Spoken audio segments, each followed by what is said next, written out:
noches, buenas noches. Esto es Periodismo en Vivo. Se suponía que el día más esperado de esta última parte del año era mañana.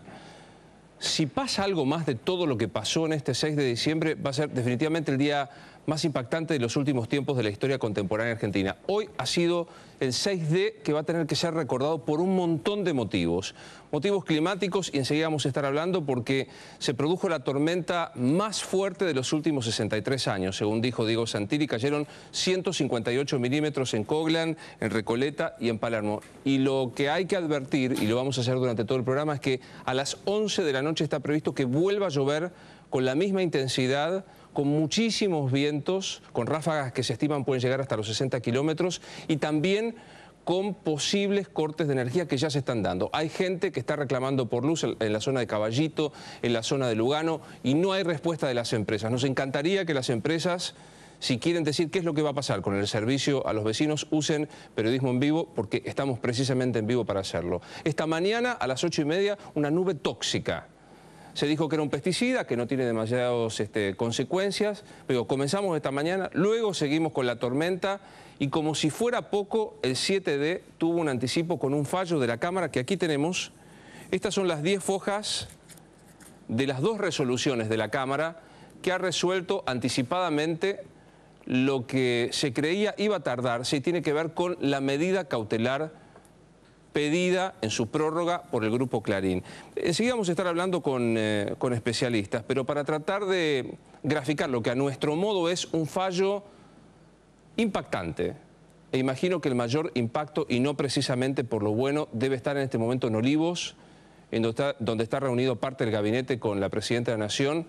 No es precisamente un impacto bueno para el Gobierno de la Nación. Como primera medida, la Cámara de Apelaciones rechaza todo tipo de dilación que se había presentado, como es pedir que se apartaran los jueces de la Cámara porque los consideraban que estaban incursos en falta de objetividad. La Cámara ha dicho que no solo no acepta ni el apartamiento por recusación, ni la nulidad, y advierte a la abogada del Estado, que es la doctora Rossi, que está actuando como no quiere la Corte Suprema, tratando de extender este plazo.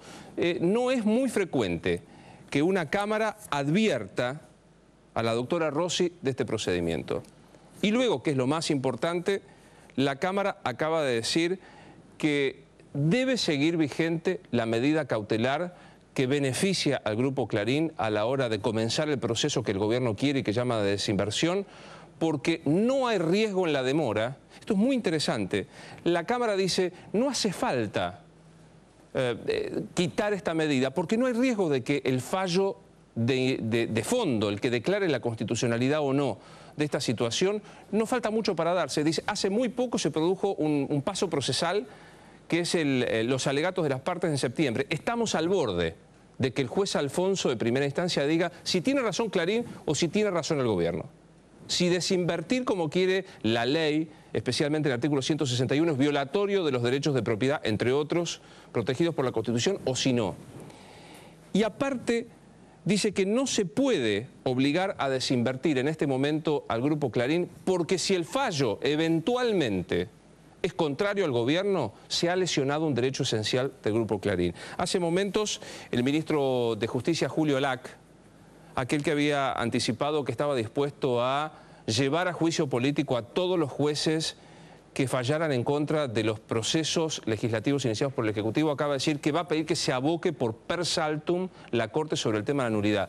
La verdad que es un día muy, muy impresionante por la cantidad de cosas que se han producido y por este impacto del fallo de la Cámara de Apelaciones, que en el voto del doctor de las Carreras, que había sido acusado de haber sido favorecido por el grupo en viajes y demás, dijo que no se sentía inhábil para votar y que solo tendía a la división de poderes.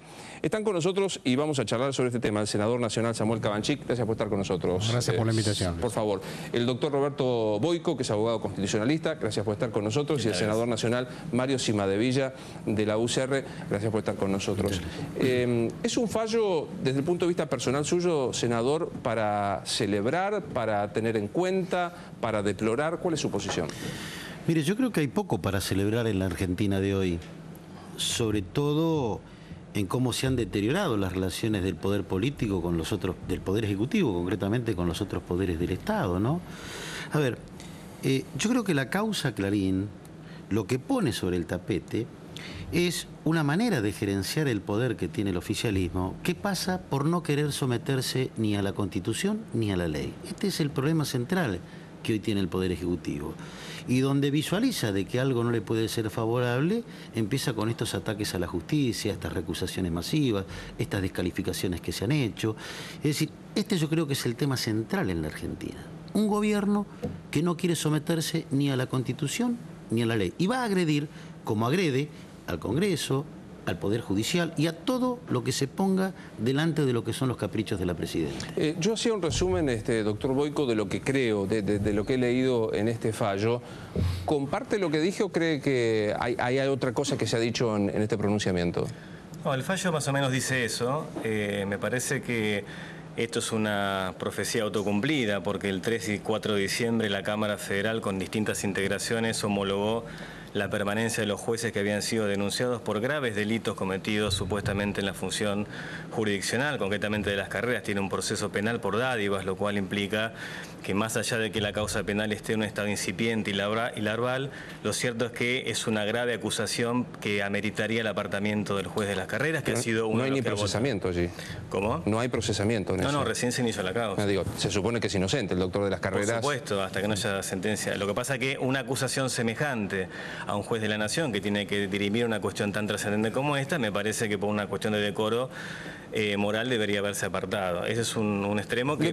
¿Comparte usted, senador? No, en absoluto. El decoro moral falta en el Ejecutivo. Fíjese lo que dice la Cámara. Sancionan a los letrados por las chicanas, como decimos los abogados, que meten en un proceso. Sí, claramente. Este argumento es muy pueril. Yo mañana denuncio a cualquier juez y salgo a decir que lo denuncio por un grave delito, entonces no puede... Y el principio de inocencia lo tiramos a la basura. Además, el juez de la carrera venía interviniendo en esa causa hace mucho. Mire, le doy un dato. Yo acabo de denunciar a la Procuradora General de la Nación. Le he hecho una nota al ministro Alac, porque si el viaje de las carreras a Estados Unidos es una dádiva porque le pagaron el pasaje y el hotel, la Procuradora General de la Corte tiene 7 viajes financiados por Ausbank a España. Si es dádiva para uno, es dádiva para otro. O meten preso a uno o meten preso a los dos. Claro, o liberan a uno o liberan a los dos. Es bueno este argumento que dice el doctor sería bueno que se lo diga al ministro de Justicia para que aparte a la Procuradora de todas las causas. Bueno, en realidad no es ningún argumento pueril. De hecho, existe una denuncia penal promovida ante la Justicia Federal y me parece que el decoro que tiene que tener un tribunal a los efectos de resolver una causa cuando ha sido de alguna manera reprochado penalmente, asista o no asista razón al denunciante, porque esto obviamente le compete el estado de inocencia, me parece es una causal sumamente grave. Y además, en el incidente de recusación no se ha tergiversado ningún aspecto de lo que se ha denunciado, ni tampoco se ha refutado con elementos solventes. Y además hay un tema importante, porque la Cámara Federal resuelve excusar al juez Recondo por la misma situación y no lo hace respecto de los otros, por ejemplo Guarinoni y Antelo. Entonces esta situación importa un desequilibrio en la resolución de la Cámara y esto preanunciaba esta sentencia cautelar, que en definitiva quiero aclarar lo siguiente. El 22 de mayo la Corte dictó una resolución bastante trascendente en la causa donde dispuso la finalización el 7 de diciembre por los 3 años... Perdón, el 7 de diciembre por los 3 años que se dictó la medida desde el 7 de diciembre del 2009 hasta el 7 de diciembre del 2002. Esto lo dijo claramente la Corte y no hay interpretación distinta, salvo que uno lea otra sentencia. Ahora, para que haya una modificación de la medida cautelar que la Corte resolvió ahora el 22 de mayo, tiene que haber pasado alguna cuestión fáctica o normativa que modifique la situación de esto. No ha pasado nada. Yo le voy a preguntar a Samuel Cabanchica en términos casi de tribuna. ¿Ganó Clarín o ganó el gobierno con el fallo de hoy? Bueno, yo creo que ese resultado va a ser al final, ¿no? Hoy se ha dado una batalla más en una casi guerra, por decirlo así, digamos, o un episodio más en una novela cuyo final puede ser incierto, pero creo que en última instancia tenemos una ley que a algunos gusta, a otros no gusta. Es democracia, las mayorías deciden. Esa ley determinó determinados procedimientos, realidades nuevas, un articulado enorme, muchos temas abarcados.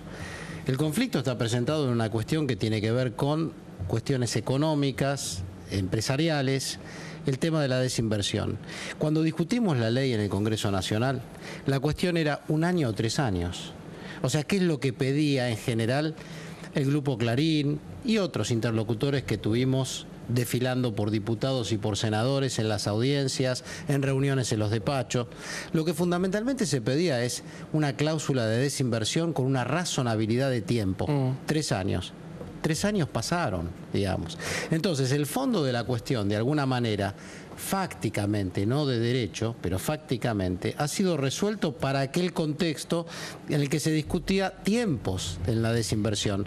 No si es constitucional o no que un grupo deba desinvertir, porque eso pasa en muchos lugares del mundo y con muchas empresas. Pero vuelvo con la pregunta, Samuel. ¿Quién le parece que hoy sale más o menos perdidoso, si usted lo quiere decir? Claro, pero no sé si es una buena alternativa. De última, para no decepcionarlo y no dejar de responder de alguna manera, yo creo que lo que pierde, digamos, es cierta confianza en las instituciones. Yo no le encuentro un buen fundamento a la prórroga de la cautelar, sinceramente, ¿no?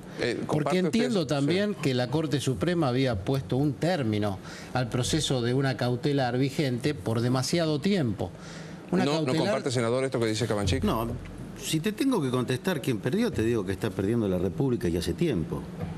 El desprecio que tiene este gobierno por la justicia no se pone de manifiesto en este atropello que ha hecho el Poder Judicial por la causa Clarín. ¿O acá se olvidan acaso que fallos de la Corte, como reponer el procurador en la provincia de Santa Cruz, lo del Riachuelo, lo de los jubilados? ¿Pero qué es decir, los ha desconocido. Es decir, mayor desprecio que el que ha demostrado este Poder Ejecutivo hacia el Poder Judicial no lo hay. Estamos hablando de fallos de la Corte. Lo de la medida cautelar. Sí. La medida cautelar es para que la sentencia que se pueda dictar no convierta en inverosímil el derecho. Eso dice exactamente el fallo. Bueno, es para esto que están puestas las medidas cautelares. Y siempre se dictan hasta que se dicte la sentencia. Cuando la Corte dice... Yo no leí el fallo de la Cámara, pero leí el fallo de la Corte. Cuando la Corte dice que las medidas cautelares no pueden prolongarse en el tiempo, es cierto, esto lo dice en una parte de la sentencia, pero también dice en esa parte de la sentencia que en ese tiempo tienen que dictar sentencia. A ver si lo traduzco, no dictaron sentencia, obvio que se va a prolongar la medida cautelar. Me parece que dice esto, y a ver qué opina Cabanchik y el doctor Boyko. Lo que dice es, mantengamos la cautelar, porque hay un juez que está por fallar. Pero hace 3 años que se presentó la objeción de constitucionalidad, y hace 3 años que hay cautelar. ¿Saben cuántos ciudadanos argentinos padecen 3, 4, 5, 20 años? Yo la verdad que nunca he visto a los gobiernos. Hay un argumento muy peligroso que se está utilizando, que porque una ley haya salido con una mayoría importante, o que haya salido por unanimidad, porque este es el argumento que maneja el Ejecutivo, no puede ser discutida la constitucionalidad. Eso no es la República. Esto es una locura, esto es un disparate, lo que están haciendo. Ese es un argumento que yo no avalo. Y esta causa de Clarín, en realidad lo que está poniendo de manifiesto es cómo el Poder Ejecutivo malversa el funcionamiento de cualquier institución. ¿Por qué no comparte, Samuel? No, porque por supuesto que no tiene nada que ver el número de una votación con que hay más o menos derecho. O sea, por unanimidad el Congreso Nacional podría votar una ley que resulte inconstitucional y por un voto de diferencia puede votar una que es perfectamente constitucional y buena. Eso no tiene nada que ver, naturalmente. Pero el argumento que usa el Ejecutivo, como una amplia mayoría, no se puede discutir. Pero lo único que quiero decir es que si me parece que cargar las tintas solamente en las torpezas o excesos que puede un funcionario u otro del Poder Ejecutivo Nacional haber cometido o cometer en este tema, no se puede tampoco obviar lo que puede ser un mal fallo de esta Cámara de Apelaciones en lo civil y comercial, ¿no?